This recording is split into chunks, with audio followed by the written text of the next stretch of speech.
Minuman buat sharing, saatnya Lewi. Assalamualaikum warahmatullahi wabarakatuh. Halo teman-teman sobat kalian semua. Apa kabarnya? Semoga sehat dan tetap semangat ya. Kembali lagi nih di episode keempat Lewi. Untuk tema pada hari ini kita akan membahas tentang leadership. Leadership itu dilatih atau diturunkan. Nah, mungkin dari banyak yang berpikir kalau misalnya leadership itu ada sejak lahir, tapi sebenarnya gimana, nanti itu akan dijawab oleh pemateri kita hari ini. Sebelumnya perkenalkan, nama aku Salma Mahasiswa yang akan menjadi moderator pada episode kali ini. Yang di sebelah aku sudah ada pemateri. Perkenalkan diri dulu. Oke. Jadi sebelumnya kenapa saya Pratama Yuda, biasa dinamanya Rehan. Oh, Rehan. Terus. Oke Kak. Jadi di sini aku udah ada beberapa pertanyaan dari sobat Maven. Ada sekitar 6 yang nanti akan Nasakirola. Mungkin kita bisa langsung masuk ke sesi sharing session. Untuk pertanyaan pertama nih Kak, kan di sini tema kita tentang leadership. Menurut Kak, leadership itu seperti apa? Pas jawab nih. Iya. Ya, jadi tentang pertanyaan apa itu leadership, itu ada banyak sekali pendapat yang memang mengutarakan bahwasanya leader itu sesuatu yang berbeda. Mungkin aku di sini sedikit menyimpulkan atau merujuk di satu kesimpulan bahwasanya leadership itu adalah sebuah kompetensi yang dimiliki setiap manusia. Baik itu kepemimpinan dalam sebuah organisasi, kepemimpinan dalam keluarga, kepemimpinan dalam suatu circle, atau bahkan kepemimpinan dalam keluarga kecil yang ia miliki. Dan bahkan kepemimpinan yang kita miliki itu tidak harus memiliki banyak wawasan ataupun tidak harus memiliki kemampuan yang dimana kita memiliki segala yang harus kita miliki. Maksudnya adalah contoh tidak adalah misalnya kita menjadi sebuah pemimpin dalam sebuah keluarga kecil, yang dimana kita harus memfokuskan pemimpin kita itu terhadap bagaimana kita bagaimana kita ke depannya menjadi seseorang seperti apa. Tidak mungkin kita memasuki ilmu yang tidak harus kita masuki untuk kepemimpinan tersebut, kita konteks yang ada di dalam kepemimpinan itu sendiri, yang artinya kepemimpinan itu tidak benar memiliki arti yang luas, tapi saya kerucutkan bahwasannya kepemimpinan itu adalah sebuah kompetensi yang dimiliki dia sendiri skill manusia ada di muka bumi. Jadi itu setiap orang tuh punya sisi leadershipnya sendiri-sendiri, tergantung konteksnya dia mau memimpin siapa. Iya, benar. Baik Kak, pertanyaan selanjutnya, menurut Kakak leadership itu bisa dilatih atau tidak? Jika memang bisa, adakah aktivitas sehari-hari gitu ya bisa kita lakuin yang bisa ningkatin skill leadership kita? Leadership itu benar-benar bisa dilatih, dan kita itu yang benar-benar bisa dilatih. Dan emang terkadang kalau emang kita tidak melatih, pasti ada suatu kondisi atau suatu situasi yang memang harus menjadikan kita menjadi seorang pemimpin. Dalam hal apapun itu, dalam sekecil apapun kondisi itu, kondisi itulah yang akan memaksa kita untuk menjadi seorang pemimpin.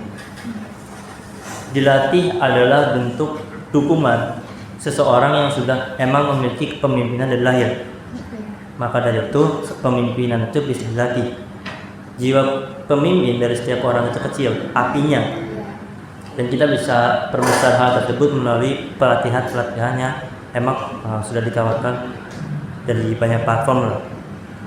Dan bentuknya seperti apa ya? Tentu pastinya dalam suatu kepemimpinan ya, entah kita melatih bagaimana kita memonitori sebuah sebuah platform ataupun sebuah instansi, bagaimana kita mengatasi manajemen konflik yang ada, bagaimana kita melatih retorika kita untuk bisa mempertahankan legalitas setiap anggota yang kita pimpin, dan itu hal-hal yang perlu kita latih untuk bagaimana kita menjadi kepemimpinan yang cukup adaptif dan cukup objektif. Oke, baik, berarti jika seperti itu setiap orang memiliki potensi ya Kak untuk menjadi pemimpin. Nah, kira-kira apa sih Kak yang menghambat mereka ini untuk enggak berkembang, untuk susah berkembang? Kalau dari pengalaman saya pribadi, hal yang menghambat seseorang itu untuk bisa berkembang dalam kepemimpinan adalah budaya. Terkadang pemimpin itu terlalu mengikuti budaya atau tradisi yang ada pada sebuah instansi tersebut. Kita tahu dunia itu terus berkembang dan kita tidak bisa mengikuti budaya lama. Makanya seorang pemimpin itu harus mencari sebuah terobosan baru, mencari sebuah formula untuk gimana kita bisa memimpin pada zaman yang ada. Hal yang sangat besar menurut saya yang menghalangi seorang pemimpin itu untuk berkembang ya sudah budaya. Sisanya ya hanya konflik-konflik kecil seperti entah itu hal-hal yang berkaitan dengan legalitas kepemimpinannya, hal-hal yang ditakutkan, kita tidak percaya diri, kita takut, kita tidak bisa mengatasi sebuah konflik. Itu adalah permasalahan-permasalahan kecil yang mungkin bisa kita atasi. Tetapi permasalahan yang paling besar menurut saya adalah budaya dalam sebuah kepemimpinan yang masih bergantungan pada kepemimpinan sebelumnya. Karena pengalaman adalah guru, pengalaman adalah hal yang bisa membuat kita berkembang dengan kita bertanya kepada pemimpin sebelumnya untuk kita mengetahui apa yang ia alami dan evaluasi apa yang mereka alami selama mereka berpemimpin. Bukan berarti kita mengikuti budaya mereka pada fala itu untuk kita terapkan pada kepemimpinan kita saat ini. Ya baik. Menurut kakak, seberapa besar pengaruh pengalaman organisasi dalam melatih jiwa kepemimpinan? Oke, seberapa besar pengalaman untuk melatih jiwa kepemimpinan itu cukup besar, dan saya akui bagaimana kita bahasanya itu bagaimana kita mengemas sebuah pengalaman itu untuk kita terapkan ke kepemimpinan kita itu sangat besar. Tetapi tentu kembali lagi kepada bagaimana kita memfilter pengalaman-pengalaman yang tidak kita bisa terapkan di kepemimpinan kita kali ini, di kepemimpinan kita saat ini maksudnya. Karena pengalaman-pengalaman itu membentuk kita atau membuat kita itu dapat mencari celah bagaimana kita menyelesaikan sebuah konflik, bagaimana kita menyelesaikan sebuah permasalahan kecil maupun besar dengan pengalaman yang kita dapat sebelumnya atau pengalaman yang kita dapat dari orang lain. Itu adalah itu bisa menjadi celah kita menemukan solusi untuk sebuah permasalahan. Jadi pengalaman untuk seseorang yang memiliki jiwa pemimpin atau yang ingin menjadi pemimpin itu sangatlah berpengaruh. Oke. Kapan sih Kak seseorang itu bisa dianggap sebagai pemimpin ketika seperti apa? Untuk pandangan seperti ini cukup luas, karena kembali lagi kepada bagaimana orang memandang seseorang itu dan menilai seseorang. Tapi kalau dari saya pribadi, orang bisa dikatakan dapat pemimpin adalah orang yang sudah bijak dalam mengambil keputusan dan benar-benar bisa bertanggung jawab atas keputusan yang dia ambil. Kita bisa katakan ia pemimpin jika menurut saya orang itu bisa memiliki kriteria tersebut. Meskipun pasti banyak orang yang berspekulasi ataupun menganggap kriteria bagaimana seseorang pemimpin itu sudah layak menjadi seorang pemimpin itu cukup banyak ya. Tapi ini pun menurut pandang saya, karena ada banyak nih. Aku mau nanya, kan tadi kata kakak yang menghambat ini budaya pemimpin, budaya kepemimpinan dari sebelumnya. Gimana sih Pak caranya kalau kita punya inovasi tapi kita memutus budaya yang gak baik? Setiap pemimpin itu punya treatment atau punya cara yang berbeda-beda. Terkadang ada pemimpin yang memang mengambil jalur yang cukup ekstrim, dan ada juga yang pemimpin yang mengambil jalur yang cukup cukup halus ataupun cukup tertata rapi. Masing-masing jalur yang mereka ambil pasti memiliki konsekuensinya masing-masing. Kalau saya pribadi, cara saya untuk memutuskan hal tersebut adalah saya buktikan inovasi saya, inovasi tim atau inovasi sebuah instansi yang sudah disusun bersama pemimpinnya masing-masing itu terbukti dan cukup efektif pada periode tersebut.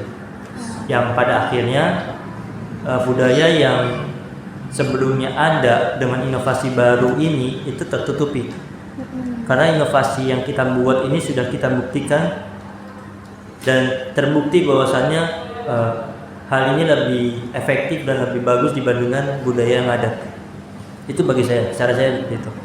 Jadi jika teman-teman punya inovasi yang ini peluangnya besar, ini punya audiens yang ataupun interest yang cukup tinggi, dan tapi karena ada budaya yang ini zaman begini, karena ini tidak ada di instansi ini tidak seluruh instansi dengan budaya-budaya ataupun pembicaraan seperti itu dan inovasi yang sudah kalian susun, kalian harus bisa membungkam budaya tersebut dengan cara inovasi ini kalian harus punya output yang cukup besar audiensnya ataupun interestnya itu bisa menyebar bahkan bisa menutupi budaya yang ada. Itu kalau cara saya. Oke, berarti ngaruh ke dengan siapa kita memimpinnya juga. Betul. Kakak, oke.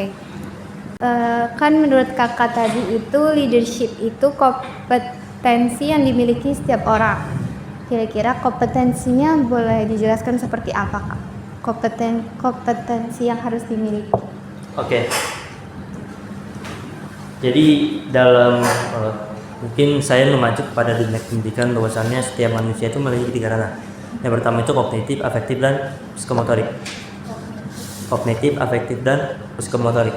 Kognitif itu adalah pengetahuan, afektif itu adalah sikap, psikomotorik itu adalah praktik. Setiap manusia itu memiliki 3 ranah tersebut. 3 ranah inilah yang membentuk manusia itu menjadi seorang pemimpin. Bagaimana kita menyelesaikan sebuah permasalahan, pasti kita menganalisis melalui segi kognitif. Kita menganalisis bagaimana sebuah permasalahan itu ada, bagaimana sebuah permasalahan itu bisa tumbuh, bisa tercipta sebuah permasalahan. Lalu kita lanjut ke ranah kedua adalah afektif, yang dimana pada ranah tersebut kita mengambil sikap bagaimana kita akan menyelesaikan sebuah permasalahan yang ada tadi yang sudah kita analisis. Ini sama halnya kita seperti yang tadi saya bilang bahwasannya seseorang pemimpin itu bisa dikatakan bahwa jika ia cukup bijak dalam mengambil sebuah keputusan. Nah, maka dari itu dengan 3 ranah ini tadi di afektif kita mengambil sikap, mengambil bagaimana kita menyelesaikan sebuah permasalahan yang sudah kita analisis tadi. Lalu psikomotorik ini adalah geram ataupun aksi yang dimana kita melakukan apa yang sudah kita susun, yang kita sudah rencanakan tadi. Jadi bagi saya kompetensi yang kita miliki, kompetensi itu adalah 3 ranah tadi, afektif, psikomotorik, dan kognitif untuk kita bisa menyelesaikan sebuah permasalahan dan itu kita bisa menemukan jiwa kepemimpinan. Baru ada 3 ranah ya, tadi ada kognitif, afektif, sama psikomotorik. Oke, kita udah masuki pertanyaan terakhir. Adakah dari kakak masukan atau hal penting apa nih yang harus dimiliki oleh seorang pemimpin? Hal penting apa? Itu banyak sebenarnya, apalagi buat kita yang ingin menjadi seorang pemimpin. Yang penting sebenarnya satu sih menurut saya yang benar-benar harus kita tanamkan di dalam diri kita, yaitu percaya diri. Itu aja menurut saya, karena apapun yang terjadi dalam sebuah kepemimpinan, baik kita memimpin instansi kecil maupun besar, modal percaya diri adalah menurut saya modal yang cukup buat kita melalui banyak hambatan yang nanti kita bakal lakukan. Entah hasil akhirnya seperti apa, entah di perjalanannya kita mendapatkan tantangan sebesar apa, intinya adalah jadi karena dari kita melakukan aktivitas ataupun melakukan sebuah kepemimpinan dengan model percaya diri tersebut, kita dapat banyak pengalaman dan akhirnya kita bisa mengevaluasi apa yang menjadi kekurangan. Baik. Ya, jadi sih begitu aja yang penting Saya diri mulai dulu aja ya Kak. Kurang mundur. jalanin dulu.